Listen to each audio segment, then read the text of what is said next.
오늘 저는 여러분과 함께 믿음의 사람들이라고 하는 제목으로 말씀의 은혜를 나누고자 합니다. 여러분, 그리스의 철학자 아리스토텔레스가 말하기를 사람을 사회적 동물이라고 말했습니다. 왜냐하면 사람은 혼자서 살아갈 수 없기 때문인 것입니다. 기업인들은 놀라운 아이템을 통해서 지혜를 얻고 또 위대한 것을 발명했습니다. 그러나 아무리 기업인이 위대한 아이템을 가지고 있다 할지라도 그를 돕는 일하는 일꾼들이 없으면 그 일을 해나갈 수가 없습니다. 또한 일하는 사람들은 그 직장을 떠나서 내게 일자리를 주는 기업가가 있어야 일을 할 수가 있게 되는 것입니다. 그렇기 때문에 기업주와 노동인은 상부상조하는 것입니다. 이것이 바로 사회를 이루고 또 이것이 더 커서 국가라고 하는 공동체를 이루게 되는 것입니다. 우리의 한 나라를 어떤 외국에서 다른 나라가 침략을 했을 때 목숨을 걸고 싸우게 되는 것입니다. 그런데 이 공동체를 운영해가는 가장 중요한 것이 뭐냐면 바로 믿음이라는 것입니다. 여러분, 믿음이라는 게 뭐겠습니까? 우리가 비관한 여러분 상대를 늘 거짓말을 하고 약속을 안 지키고 금전관계가 뚜렷하지 못하고 남을 비방하는 사람이 된다면 누가 그런 사람들하고 다시 상종을 하려고 하겠습니까? 그런 사람들은 고립이 돼서 결국은 실패하게 되는 것입니다. 비록 내가 좀 손해를 본다 할지라도 그것을 이해하고 감사정도 못질 때 결국은 그 사람이 나의 사람이 되고 나의 동력자가 되는 것입니다. 그래서 가장 중요한 것은 바로 믿음이라는 것입니다. 우리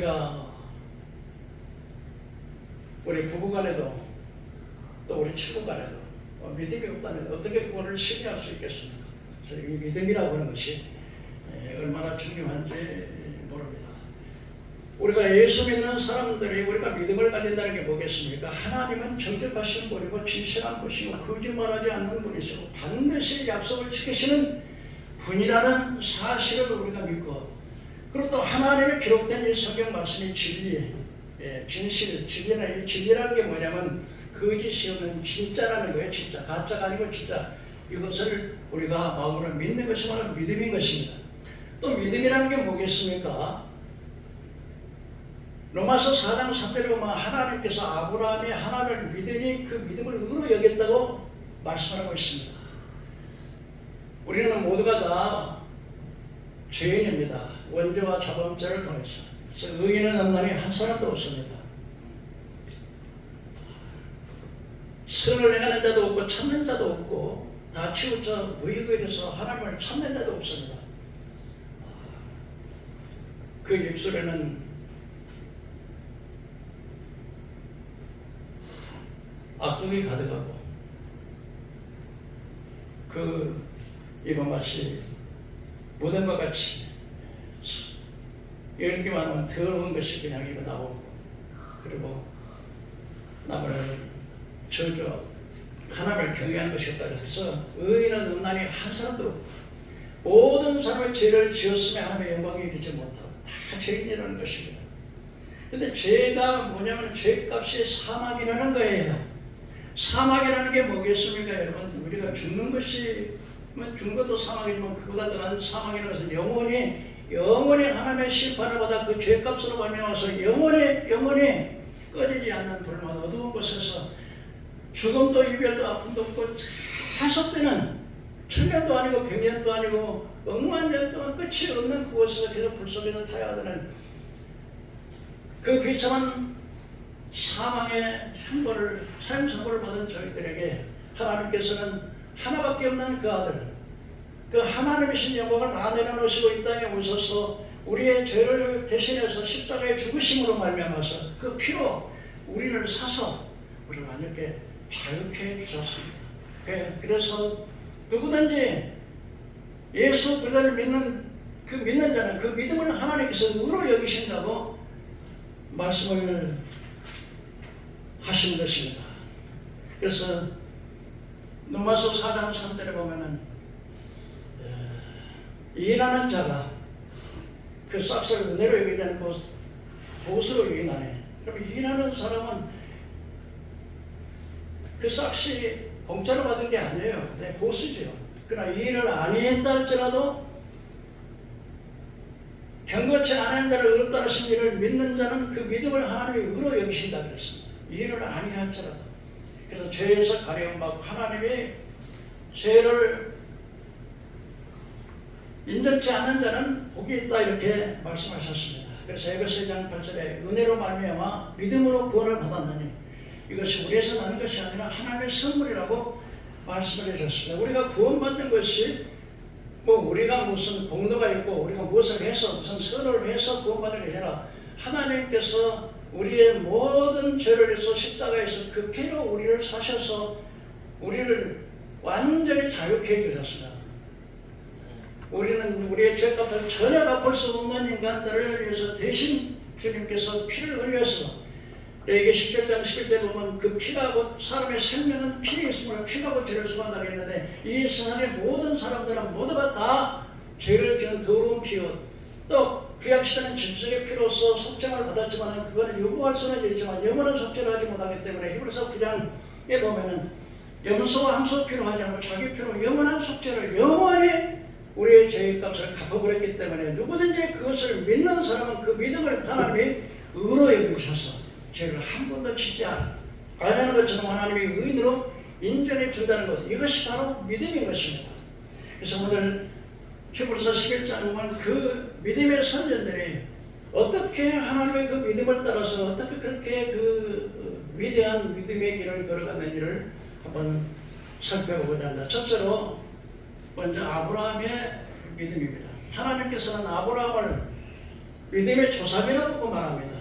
근데 아브라함이 무엇으로 의롭다를 받았습니까? 행함으로 의롭다를 받은 것이 아니라 하나님이 하나님을 믿으니 그 믿음을 의로 여겨주셨다고 말씀하고 있습니다. 그런데 우리 조상 아브라함이 무엇을 말하느냐? 만약 아브라함이 행위로서 의롭다를 받았다면 자랑할 것이 있거니와 하나님 앞에서는 아니라 성경이 무엇을 말하느냐? 아브라함이 하나님을 믿음에 그것을 의로 여기신 바 되었느니라. 일하는 자에게 싹스를 은혜로 여기지 아니하고 보수를 여기거니와 일을 아니할지라도 경건치 아니하는 자를 의롭다 하시는 일을 믿는 자에게는 그 믿음을 하나님의 의로 여기시나니 일할 것이 없이 하나님 앞에 의로 여김을 받는 사람의 복에 대해서 다시 말한 바 불법의 사함을 받고 죄가 가려워짐을 받는 사람은 복이 있고 주께서 그를 인정하지 아니하는 사람은 복이 또 안과 같으리라고 말씀하셨습니다. 그렇다면 아브라함은 어떤 사람이었습니까? 바로 아브라함은 충성된 사람이었습니다. 다시 한번 우리 한번 같이 한번 해볼까요? 아브라함은 충성된 사람이었습니다. 근데 아브라함은 그 마음이 충성됨을 보셨다는 것이에요. 여러분 하나님의 외모를 보지 않는 것이 아니라 뭘 본다고요? 마음을. 아브라함이 무엇이 충성됐다고요? 마음이 충성됐다. 하나님의 아브라함의 마음이 충성됨을 보셨다 그랬어요. 마음의 충성됨을 보시고 하나님의 아브라함을 택하시고 하나님은 갈대아 우르에서 그를 불러내시고 아브라함에게 아브라함이라고는 이름을 주시고 그에게 언약을 주시고 하늘에 있는 자이나 땅에 있는 자들의 모든 자들에게 아브라함을 통해서 복의 근원을 삼으시고 아브라함을 축복하는 자는 축복하고 아브라함을 저주하는 자는 저주를 받으리고 또 아브라함을 통해서 천하 만민이 복을 받으리라고 말씀하셨습니다. 왜 아브라함의 천하 만민이 복을 받습니까? 아브라함의 후손으로 예수님이 오시고 예수님을 통해서 천하 만민이 구원을 받고 복을 받게 된다고 말씀을 하고 있습니다. 그러므로 첫째로 아브라함은 어떤 사람이냐? 마음이 충성된 사람이야. 두 번째로 아브라함은 어떤 사람이야? 하나님의 약속의 말씀을 그대로 믿고 순종하는 사람이었습니다. 하나님께서 창세기 10장에 보면 아브라함에게 아브라함아 너는 갈대아 우르를 떠나서 본토 친척 아버지 집을 떠나 내가 내게 지시한 곳으로 가라. 내가 너로 큰 민족을 이루고 내가 복을 주어서 너를 축복하는 자는 축복하고 너를 저주하는 자는 저주를 받으리니 그러므로 천하 만민이 너를 통해서 복을 받으리라고 말씀하셨습니다. 여러분, 이 말씀이 무슨 말씀이냐면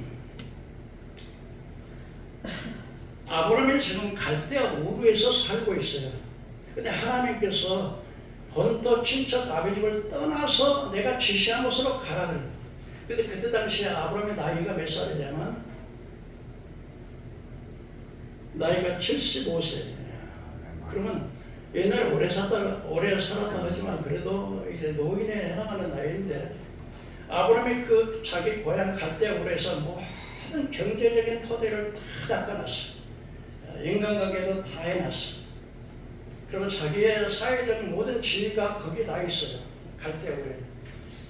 그리고 이 갈대아 우르라는 것은 메소포타미아라고 하는 갈대아 우르 지역은요, 세계적인 교통의 무역 중심지로서 상업도시였어요. 그런데 여러분, 자기가 평생토록 땀 흘리고 애쓰고 모아놓은 그 재산들 정말 전부 그 땅에 있는데 그것을 버리고 나이 들어가지고 노인이 돼가지고 이제 내가 지시한 곳으로 가라 그래서 그 말에 순종하고 갈 만한 사람이 몇이나 되겠습니까?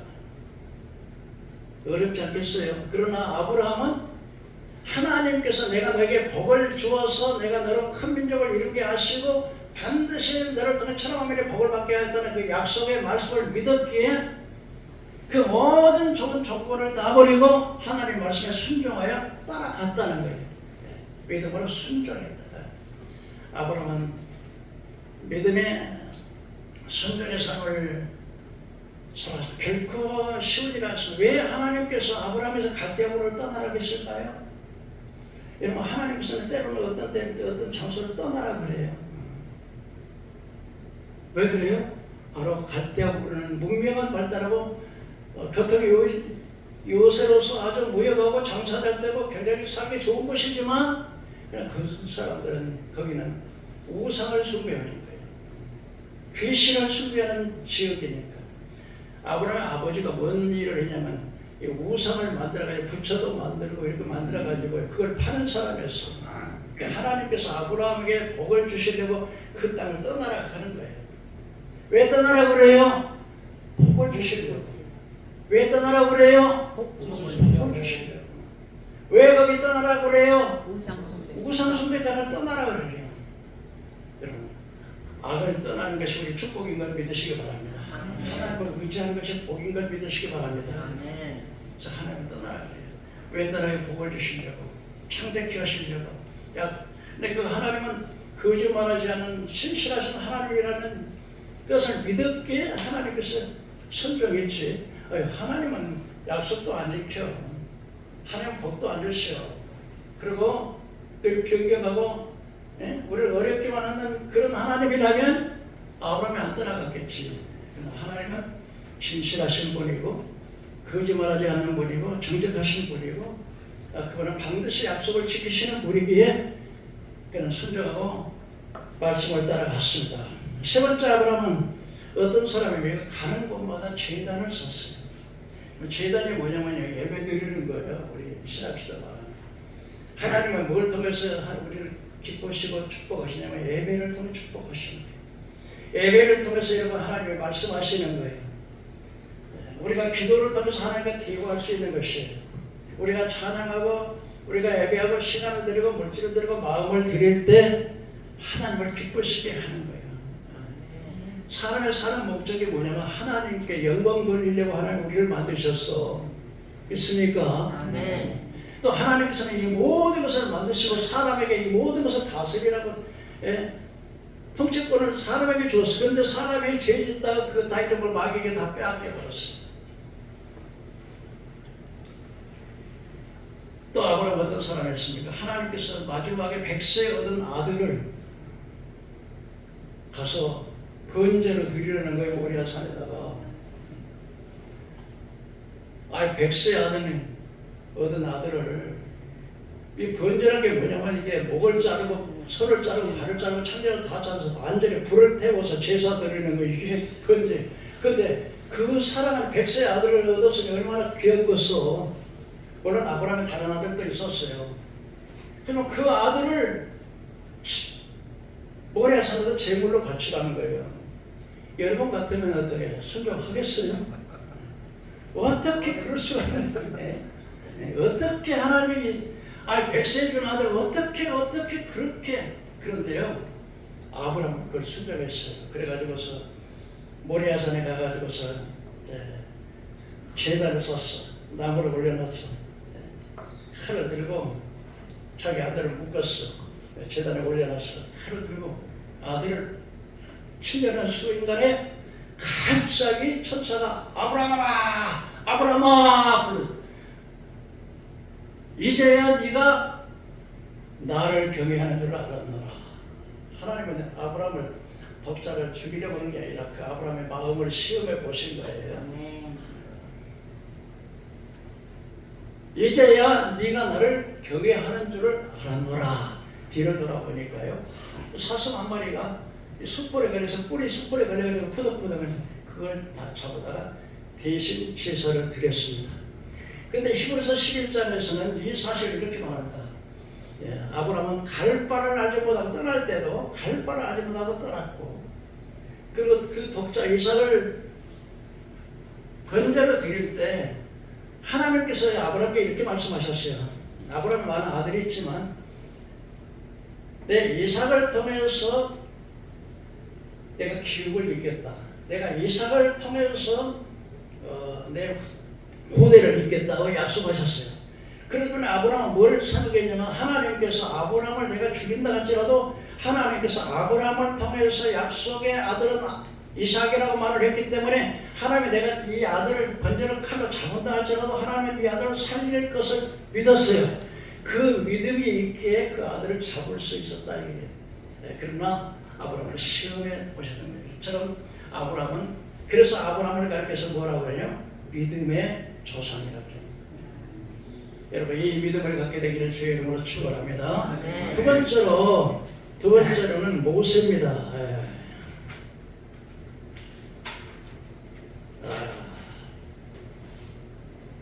시간이 이렇게 짧게 하겠습니다. 이 모세라고 하는 사람은 히브리서 11장에 보면은 애굽의 왕 공주의 아들 바로의 아들의 친업을 거절하고 자기 백성과 함께 고람 받는 것을 잠시 죄악의 낙을 누리는 것보다 낫게 여겼으니 상 주신 일을 바라보함이라, 이렇게 말씀하셨습니다.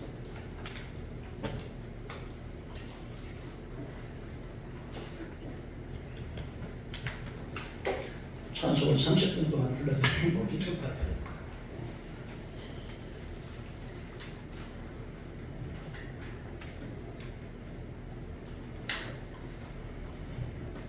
이 모세라고 하는 사람이 참 위대한 사람이에요. 애굽에 430년 동안 종살이하던 그 애굽의 백성들을 해방시킨 사람이 바로 모세예요. 그러니까 모세에 대해 저는 정말 이 성경 중에서 이 모세라고 하는 사람을 읽을 때마다 너무 존경스럽고 너무너무 훌륭한 사람이에요. 근데 이 요셉이가 애굽의 국무총리로 내려가서 야곱의 식구 70명이 애굽으로 내려갈 때, 그때 애굽을 통치했던 그 왕조는 힉소스 왕조였어요. 그때는 요셉이가 국무총리로 있을 때 그 사람들은 애굽의 이스라엘 백성들이 적응이 안 됐어요. 아주 평안하게 살았어요. 그러다가 아모스라고 하는 아모스 18조 왕조가 들어서면서 아멘호텝, 그때부터 유대 민족이 노예로 전락을 해가지고 430년 동안 노예 생활을 했어요. 왜냐하면 이 이스라엘 백성들이 70명이 내려갔는데 얼마나 이스라엘 백성들이 하나님의 축복하니까 막 자신은 막 번성을 하니까, 이스라엘 백성들이 너무 번성하니까 애굽의 새로운 왕조가 생각하기를, 야, 이러다가 우리가 저 이스라엘 사람들에게 완전히 망하겠다, 이들을 가만두면 안 되겠다, 이들을 그래서 사내 아이, 히브리 민족의 남자아이가 태어나면 무조건 목을 졸려서 죽이라고 산패들에게 명령을 했어요. 그리고 그때부터는 이제 새로운 왕조가 들어서면서 계속 노예 생활을 계속 한 거예요.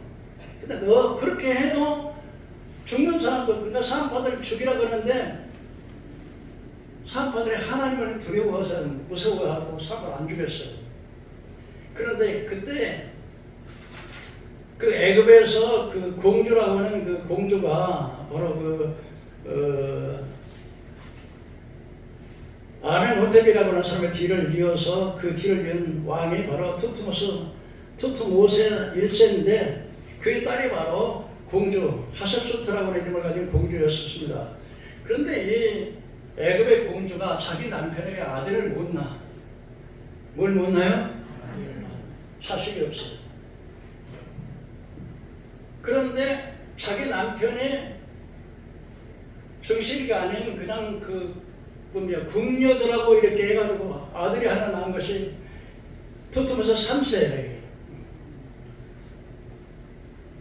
그러니까 자기가 아들을 못 낳으니까 자기 남편이 다른 그냥 궁녀, 것이 아무도 아니고 그냥 궁녀들 알죠? 궁녀에서 왕을 보자 하는 그 궁녀들의 아들 낳는데 그게 이제 투트모세 3세가 됐는데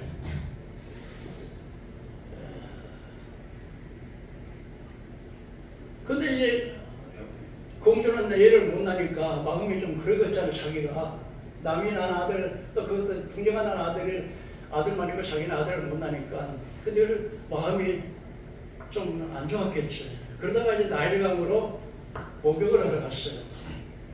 근데 이 모세라고 하는 그 아브람 아버지가 아브람이고 어머니가 요게벳의 누나가 미리암인데 몰래 숨어서 그 아들을 키웠어요. 근데 애굽의 군대들이 그냥 어떻게든지 이 히브리 민족의 아들 남자를 사내를 잡다가 눈에 불을 켜고 이렇게 날마다 돌아 순찰을. 그러면 어떻게 되겠어요? 들키면 안 되니까 더 이상 이제 숨길 수가 없어.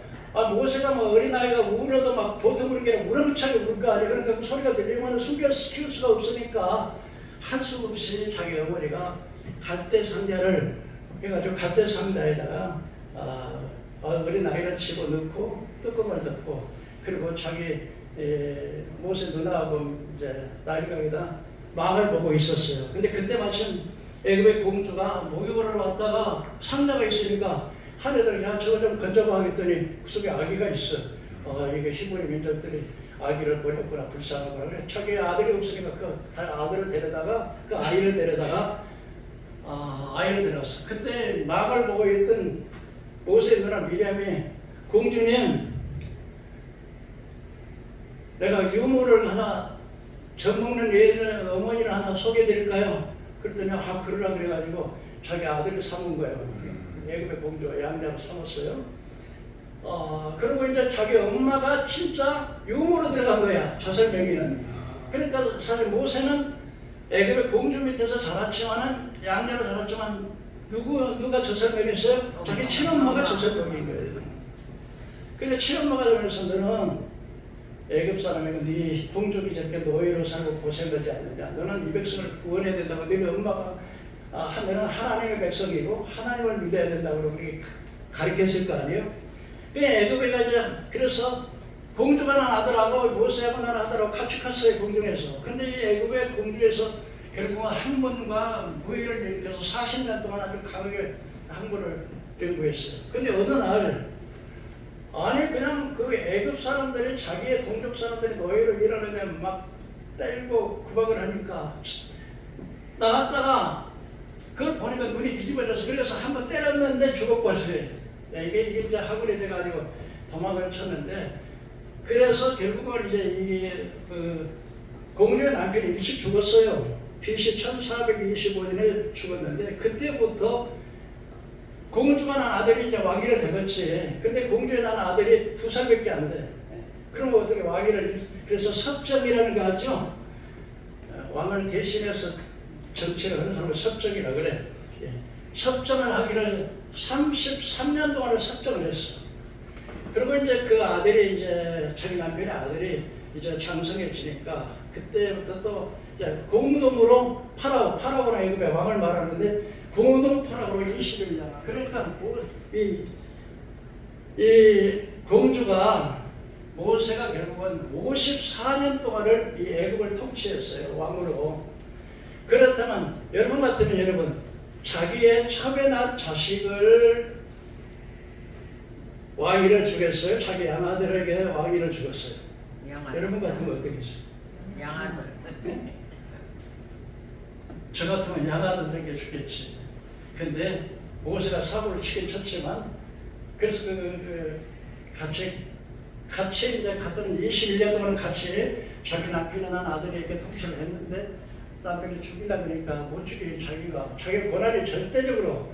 그래서 모세가 마음만 먹었다면 어떻게 해요? 애굽의 왕이 될 수 있는 그 위치인데 자기 애굽의 바로에 따라 공주의 아들의 체험을 거두라고 자기 백성과 함께 고난의 길을 택한 거예요. 그래서 공주의 아버지가요, 투투스 1세가 그 할아버지가요 물었어요. 너 왕의 자리를 왕이 되겠냐 아니면 네 백성과 함께 백성을 따라가겠냐 했더니 모세가요, 나는 내가 권한 받아서 왕은 되고 내가 백성 따라가겠습니다. 이게 모세였어요. 그래서 공주의 아들이라 칭함하는 것이라고 자기 백성과 함께 권한 받는 것을 잠시에 나를 누리는 것보다 낫게 여겼다는 말이 바로 그 말인 거예요. 그래서 애굽에서요 노예 생활하는 10가지 제약을 통해서 하나님의 능력이 어떤 것을 알았어. 그 마지막에는 애굽의 바로에서 그 백성 내에서 보내라, 하나님을 섬기라고 그 백성 내에 보내라고 했더니 아니 자기가 돈이고 자기의 피라미드라고 일을 그렇게 하는 그들 내내 보내겠습니까? 안 보내니까요. 여러 가지로 막 팔이 제한도 주고 막 머리 피가 되기도 하고 막 이렇게 10가지. 마지막에는 아들 장자 애굽의 왕의 아들로부터 맷돌들이나 여인의 아들까지 짐승의 신대나 첫 새끼까지 전부 죽이니까 할 수 없이 그들 내보냈어요. 그래서 이스라엘 백성들이 이제 애굽에서 나와가지고 그냥 그 양떼를 몰고 막 그냥 지고 가는데 홍해 앞에 딱 다다랐어요. 홍해 앞에 딱 다니 하나님께서 애굽의 왕의 마음을 강팍하게 하셨어요. 왜냐하면 하나님의 능력을 보이시겠어. 그래서 애굽의 홍해 앞에다 장박을 쳤는데 애굽 사람들이 이스라엘 사람들이 보니까 600대 기마병을 가지고 막 불이 나게 쫓아오는 거예요. 그러니까 막 백성들이 들고서 무슨 어찌해서 우리를 가만히 다 두지, 거기서 우리가 차라리 그냥 종으로서 이러는 게 낫지 차라리 광야에 죽는 것보다 낫지 않냐 그랬더니 모세가 하는 말이 오늘 하나님께서 여러분들이 구원하는 구원을 보라, 두려워하지 말아라. 오늘 하나님께서 여러분을 구원하시고 오늘 이 애굽 사람 본 사람들을 다시는 보지 못하게 할 것이다 그랬어요. 근데 이 사람들은 그냥 양떼지고 사람들이 이거저거 막 하나님께서 모세에게 지팡이를 가지고 홍해를 가르치라 그러니까 우리 양쪽 홍해 바다가요 갈라졌어요. 그리고 길이 났어요. 그래서 이제 이스라엘 사람들이 막 이곳치고 막 이렇게 가요. 뒤에는 막 마차가 기마병들이 막 추격하고 걸어가고 막 양떼를 데려가는데 누가 빨리 가겠어? 막 금방 따라잡겠지. 그러니까 하나님께서 앞에는 불기둥을 세우고 뒤에는 구름기둥을 세우는데 캄캄해서 쫓아오는 애굽의 군대가 추격하지 못하도록 아주 흑암을 갖다 버린 거예요. 그러니까 막 자기들이 마차끼리 막 부딪혀가지고 이스라엘 백성들이 홍해 바다를 건너서 저 건너갈 때 애굽의 군대가 막 뻗쳐서 홍해 바다로 들어갔어. 그때 하나님께서 모세에게 지팡이를 가르쳐라 그랬더니 갈라졌던 이 홍해 바다가 확 해가지고 애굽의 군대가 다 죽었어. 그렇게 해서 하나님의 백성 이스라엘 백성을 구원한 사실을 믿으시길 바랍니다. 그래서 홍해 건너가서 막 기뻐가지고 잔치하고 이렇게 했는데 하나님께서 모세 시내에 율법을 받으러 갔는데 40일 동안 안 내려오는 거예요 모세가. 그랬더니 거기 사람들이 한 말에 아론에 가가지고 야 모세가 죽었는지 살았는지 모르니까 우리를 인도할 신을 만들자. 그래가지고는 금은 막 애굽에서 나온 곡을 전부 녹여가지고는 금송아지를 만들었어. 금송아지 우상을 만들었고 이것이 우리를 인도하는 신이다 하나님이다. 그리고 거기다가 막 저러고 춤추고 먹고 뛰고 이스라엘 백성들이요. 그래서 이스라엘 백성들이요 고센에서 시내산까지는 2달 걸려서 시내산 갔어요. 시내산에서 뭘 했냐면 율법을 얻었는데 시내산에서는 11개월 5일 동안 율법을 가르쳤어요. 그러고 난 다음에 이스라엘 백성들이 바람광야 가데스 바네아에 이르렀을 때 하나님께서 모세에게 그 가나안 땅을 한번 정탐해보라. 뭘 해보라? 정탐. 그래서 각 지파별로 12명을 뽑았는데 그중에 여호수아 갈렙도 포함되는데 12명이 가나안 땅을 정탐하게 됐어요. 가나안 땅을 정탐하는데 그들이 와서 40일 동안을 정탐하고 나와가지고 하는 말이, 야, 그 땅은 아주 사람들이 강하고, 그리고 그의 성읍은 견고하고 크고, 그리고 거기서 네크림 우선을 보았고, 그래서 아말렉은 저 남방에 거하고 헷과 여부수와 아모리는 산지에 거하고 가나안은 해변에, 요단가 해변에 거하더이다. 이렇게 말을 하니까 백성들이, 모세와 아론과 백성들 앞에서 그 말을 하니까 백성들이 막 당황을 해가지고 큰일 났다 이렇게 생각할 거 아니에요. 그때 갈렙이 말하기를, 여러분 두려워하지 마십시오 하고 잠잠하게 말하고 난 다음에, 저들은 하나님께서 우리에게 주신 땅은 젖과 꿀이 기름진 복된 땅입니다. 그냥 그 땅에 올라가서 취하십시다. 그랬더니 그들이 말하기를, 야, 우리는 올라가서 그 성을 치지 못합니다. 우리는 절대로 그 성에 올라가서 그 성을 치지 못합니다. 그 성들은 강하고 거기서 아낙자손을 봤는데, 네피림 우선을 봤는데, 그 땅은 바로 금이를 삼키는 땅이요. 그러니까 우리가 그들 보니까 우리는 거기다 대니까 메뚜기 같더라. 그들도 우리를 그렇게 봤을 것이다. 그 말을 들었던 백성들의 반응은 어떻겠어요? 그 말을 듣자 밤새껏 통곡한 거예요. 어찌해서 우리가 차라리 광야에서 죽었으면 좋았을 것인데, 우리를 이것서 이끌어가지고 저 적에게 붙여서 우리 처자식들이, 우리가 다 죽고 처자식들이 다 사로잡히겠다고, 그래서 막 모세와 아론을 원망하고 막, 그래서 하는 말이, 차라리 애굽으로 돌아가자. 다시 애굽으로 돌아가자. 종살이 되었다. 내가 한 장월에서 애굽으로 돌아가자. 또 여분의 아들 여호수아와 갈렙이 엎드렸습니다. 여러분, 우리 올라가서 그 땅을 취하십시다. 그들의 보호자는 그들에서 떠났고 우리 하나님 우리와 함께 계시니 저들은 우리의 밥입니다. 그때 막 이들이 막 도구를 들어가고 모세를 막 치려 할 때 하나님께서 그 소리를 들었겠어? 보셨겠어요? 안 보셨겠어요?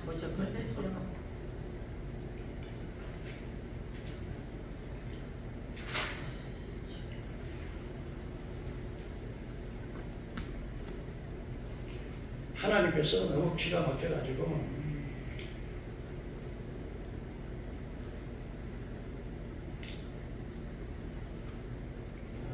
이들이 언제까지 나를 없이 여기겠냐, 언제까지 나를 시험하겠냐, 10번이나 나의 능력과 기적을 보고도 나를 믿지 않냐. 그러니 내가 이 패역한 무리들을 하나같이 전부 다 멸하고 너를 통해서 큰 민족을 이루겠다. 하나님이 얼마나 화가 나십니까? 이 백성이 하나님을 멸시하고 10번이나 나를 시험하고 그 표적과 기사와 이적을 보고도 나를 믿지 못하고, 그랬으니 이들은 애굽에서 나온 20세 이상으로는 단 한 명도 저 약속의 땅을 보지 못하고 다 멸살하고, 그리고 저들에게 사로잡히고 처자식들을 사로잡히고 칼에서 사로잡히겠다고 하는 저 아들들은 저들이 싫어하는 가나안 땅을 들어가서 보게 될 것이다. 그러나 그들이 다 광야에서 40년간 광야에서 멸절하기까지, 그리고 그 아들들은 그 부모의 죄를 지고 40년 동안 방황하게 될 것이다. 그때 모세가요, 하나님께서 아주 전염병을 그들 다 죽여버리려고 그러잖아요. 다 멸하려고. 얼마나 화가 나셨겠어요. 그때 모세가 이렇게 기도합니다.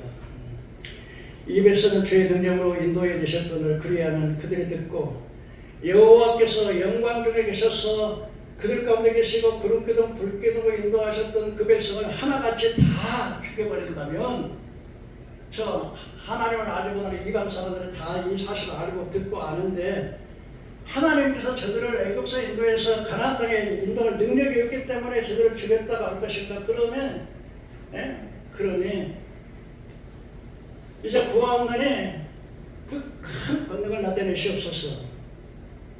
여호와께서 노하기를 더디게 하시고 죄와 허물을 사하시되 형벌 받을 자는 결단코 사하지 아니하시고 아비의 죄악을 자녀에게 3, 4대까지 이르게 하셨나이다. 구하옵나니 하나님의 큰 능력으로 애굽에서 이 백성을 이끌어냈는데 하나같이 다 죽이면 저들이 뭐라 하겠습니까? 하나님께서 저를 인도해가지고 저 가나안 땅 약속 땅에 인도할 능력이 없어서 다 그들 죽였다고 할 거 아닙니까? 그러니 지금까지 그들의 죄를 용서해 준 것까지 그들의 죄를 용서해달라고 정말 모세가 생명을 걸고 하나님 앞에 기도하는 거예요.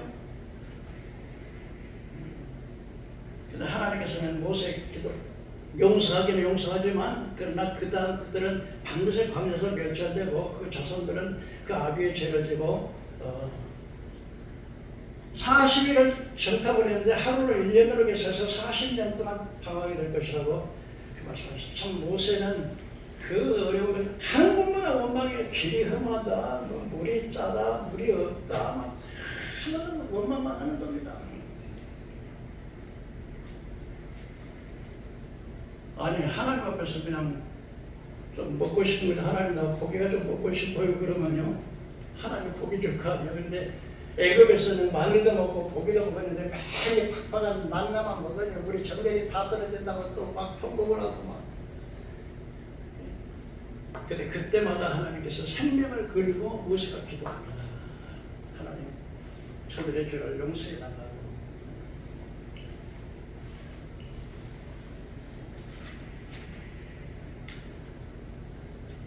그리고 모세가요 가데스에 왔을 때 또 물이 없어. 그러니까 또 모세에게 와가지고서 여기는 물도 없고 우리와 우리 양떼가 다 목말라 죽겠다. 어째 이렇게 아주 까다롭고 힘든 얘기를 우리를 인도해가지고 우리를 다 죽게 하느냐. 그때 하나님께서요 모세에게 모세야 저 백성들에게 지팡이를 잡고 반석에 서라. 그리고 물을 내게 하라. 그래서 백성들이 이제 모세와 아론과 백성들이 그 앞에 왔어요. 모세가 지팡이를 잡았어. 그리고 말을 했어. 이 반역자들아. 무슨 자들아? 이 반역자들아. 내가 이 반석에서 물을 내게 내야 하고 지팡이로 2번을 팍 쳤어요. 물이 쏟아졌어. 백성과 양떼가 마셨어. 하나님께서요 모세야 네가 어찌 나를 믿지 않았느냐. 왜 이 백성 앞에서 하나님의 영광을 드러내지 않았느냐. 그러므로 너는 이스라엘 땅에 보기는 보지만 들어가지는 못할 것이다. 모세가 마지막에요 죽음 직전에 이렇게 백성들을 불러놓고요 전부 백성들을 한 12지파를 불러놓고 전부 축복합니다. 하나하나 축복하면서. 그래서 마지막에 모세가 이 신명기라고 하는 것은 모세가 3번 설교인데 마지막 유언과 같은 설교를 합니다. 그것이 바로 신명기 8장입니다. 마지막에 설교를 이렇게 마지막 유언과 같은 이야기를 하는데 이렇게 말을 합니다. 내가 오늘 너희에게 명령하는 명령을 지켜 행하라. 그럼 너희가 살고 번성하고 너희 조상이 약속하신 땅에 들어 그 땅을 차지할 것이다.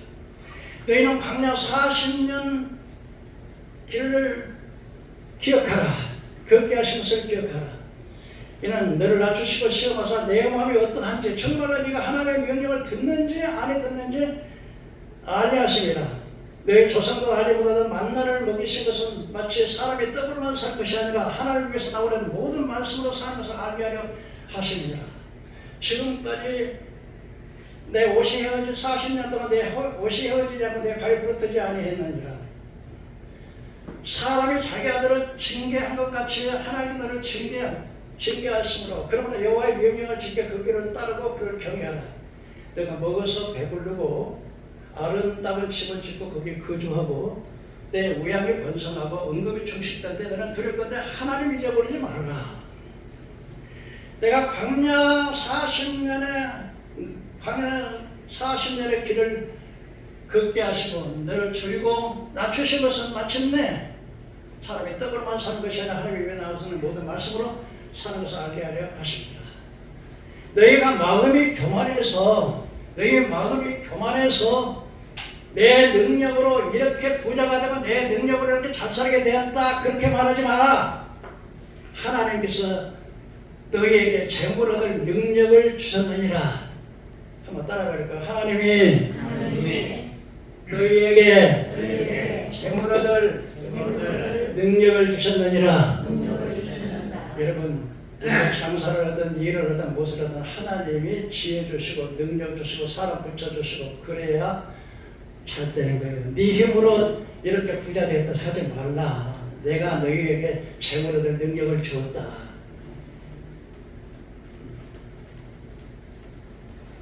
그러면서 말했습니다.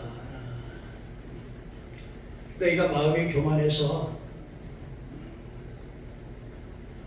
먹어서 배부르고 아름다운 집을 짓고 거기 거하고 우양에 번성하고 은금에 충식되고 내 소유가 풍성해질 때는 하나님 잊어버리지 말아라. 하나님께서 광야 40년의 길을 걷고 너를 낮추고 줄이게 하시고서 마침내 너를 낮추어서 복을 받게 하려 하시니라. 그러면 내 능력으로 내 스스로 네가 재물에게 부자되었다 말하지 말아라. 하나님께서 재물의 능력을 내게 주었느니라.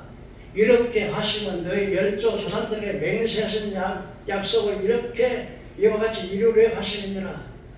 그러나 너희가 만약 하나님을 거역하고 끝까지 우상을 숨기면 반드시 멸망하리라.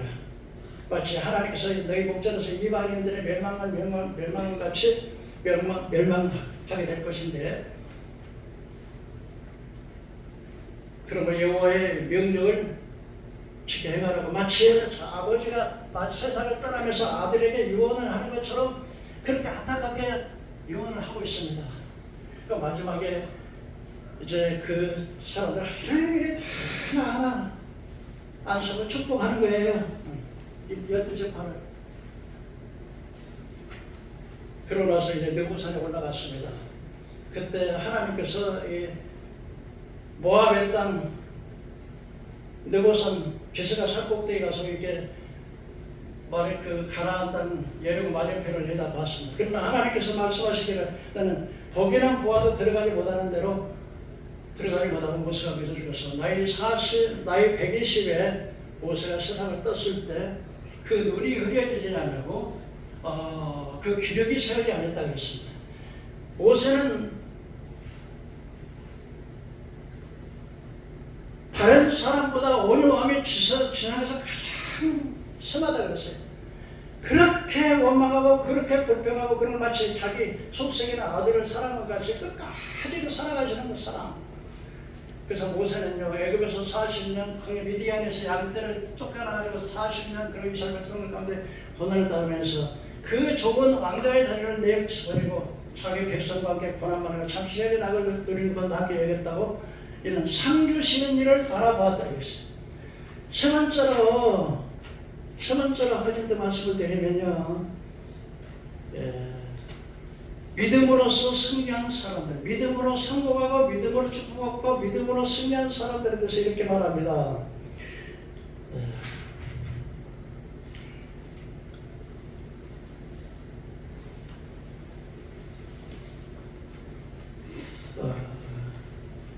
어떤 믿음으로서 6월절에 피를 바르고서 나온 그 믿음의 능력, 여리고성을 돌아서 여리고성에 무너졌던 그 믿음의 능력, 기생 나합의 이스라엘 정탐꾼을 영접하고 섬겨주었는데 그걸 통해서 온 백성들이 자기 동족 다 변할 때 자기 가족과 친척이 다 구원받는 일, 그리고 바락과 삼손과 입다와 다윗과 및 사무엘의 선자들이 말하는 것을 다 말을 할 것 같으면 시간이 부족하다.